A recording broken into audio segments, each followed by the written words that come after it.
and welcome to DG Vedya. In the series of 100 most important points for AIPGT, हम cover कर रहे हैं जीवागत रोगों को।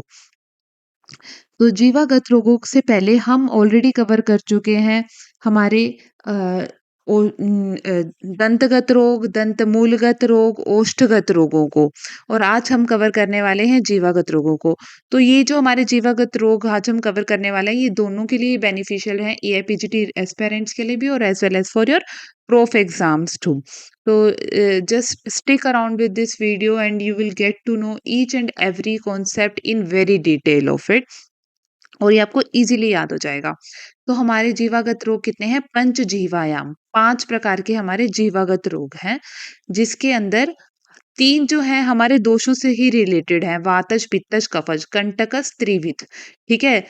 तीनों प्रकार के दोषों से रिलेटेड है और इसके अलावा है अलास और उपजीविका। तो हम फटाफट कवर करते हैं आगे हमारा वातज जीवा कंटक, ठीक है?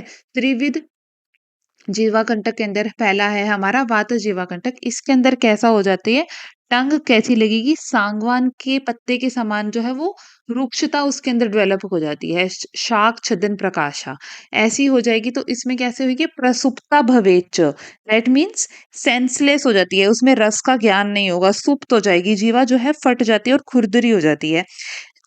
ऐसा किसमें रहेगा, वातज जीवा कंटक के अंदर। नेक्स्ट है पित्त जीवा कंटक। पित्त जीवा कंटक के अंदर परिदहते चर्चिता सरक्तैरपि कंटकश्च, मतलब वर्ण में पीली हो जाएगी, दाह युक्त होगी और लाल वर्ण के अंकुरों से जो है वो व्याप्त हो जाती है। ये किसमें रहता है, पित्त जीवा कंटक के अंदर। Next up we have is this कफज जीवा कंटक। कफज जीवा कंटक के अंदर किस प्रकार के अंकुर व्याप्त होंगे, शालमली कंटक के समान, कफेन गुर्वी बहुलाचिता मासोद्गमयी शालमली, शालमली कंटका भी मतलब कफ के प्रकोप से भारी, मोटी और शालमली के कांटों के समान मांस अंकुरों से व्याप्त हो जाती है जीवा। अब शालमली कंटक से क्या मतलब है, देखिए यहाँ पे इसका जो बेस है वो ब्रॉड है और आगे जो टिप है वो पॉइंटेड है। तो इसी प्रकार के जो है अंकुर जो है वो अपने को जीवा के अंदर दिखाई देंगे। और शालमली कंटक कहाँ पर मिलता है, मुख दूषिका, जो पिंपल्स होते हैं उसको मुख दूषिका बोलते हैं। क्षुद्र रोगों के अंदर आप इसको पढ़ोगे, ये एआईपीजीटी हाई इल्डिंग पॉइंट है। तो और इसके अलावा किसमें रहता है शालमली कंटक, कफज जीवा रोगों के अंदर भी ये रहता है, ठीक है? इसको आपने एकदम ध्यान रखना है और साइड में ही उसके लिख लेना है, यही आपके एग्जाम के टाइम पे फास्टेस्ट रिवीजन में आपकी हेल्प करेंगे यही points. Next up we have this very important अलास, ठीक है?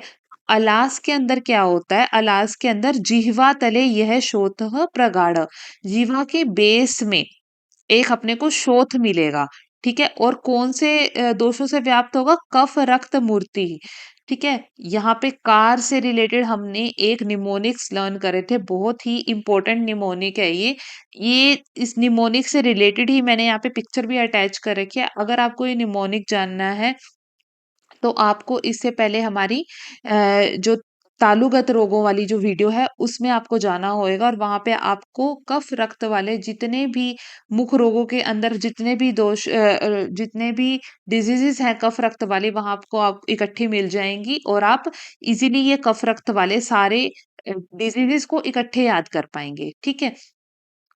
तो ये हमारा कफ रक्त के ये जीवा के बेस में एक प्रगाढ़ शोथ जो होएगा उसको अलास बोलते हैं और वाग्भट ने इसको मत्स्य गंधी बताया है, ठीक है? मत्स्य गंधी है और उन्होंने उनके अकॉर्डिंग दोषिक प्रिडोमिनेंस क्या रहेगी, कफ पित्त की रहेगी, ठीक है? यहाँ पर कफ रक्त की अकॉर्डिंग टू सुश्रुत है और कफ पित्त जो है अकॉर्डिंग टू वाग्भट है।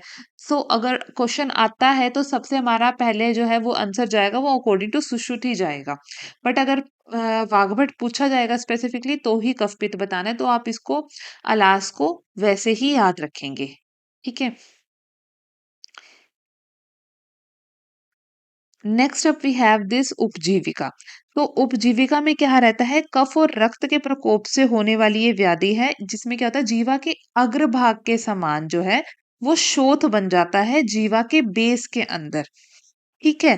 तो उसकी वजह से क्या होएगा, जीवा ऊपर की तरफ उठ जाएगी, जीवाम उन्नम्य, ठीक है? उसकी वजह से ऊपर उठ जाएगी और उससे जो शोथ होएगा और उससे लार टपकेगी और कंडू और दाह से युक्त जो डिज़ीज़ होती है उसको उपजीविका ही बोलते हैं। उप का मतलब क्या होता है? जस्ट बिलो, ठीक है? उपजीविका मतलब जस्ट बिलो द टंग जो डिज़ीज़ होएगी उसको क्या बोलते हैं? उपजीविका। ये भी जो है कफ रक्तज व्याधि है, ये भी है, मैंने इसके साथ में विजुअल निमोनिक साथ में ही ऐड कर रखा है ताकि कोई कन्फ्यूजन ना हो, ठीक है? अब उपजीविका के इसमें साथ में क्या है अब नेक्स्ट स्लाइड में हम देखेंगे कि सुश्रुत ने उपजीविका को जीवागत रोग में रख रखा है और अधिजीविका को कंठगत रोगों के अंदर रख रखा है।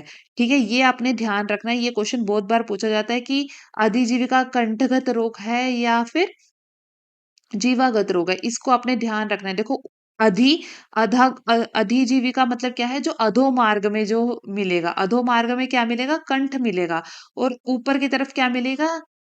जीवागत रोग मिलेगा। तो उपजीविका जो है वो तो जीवागत रोग है और कंठगत जो है वो अधिजीविका रोग है। All right.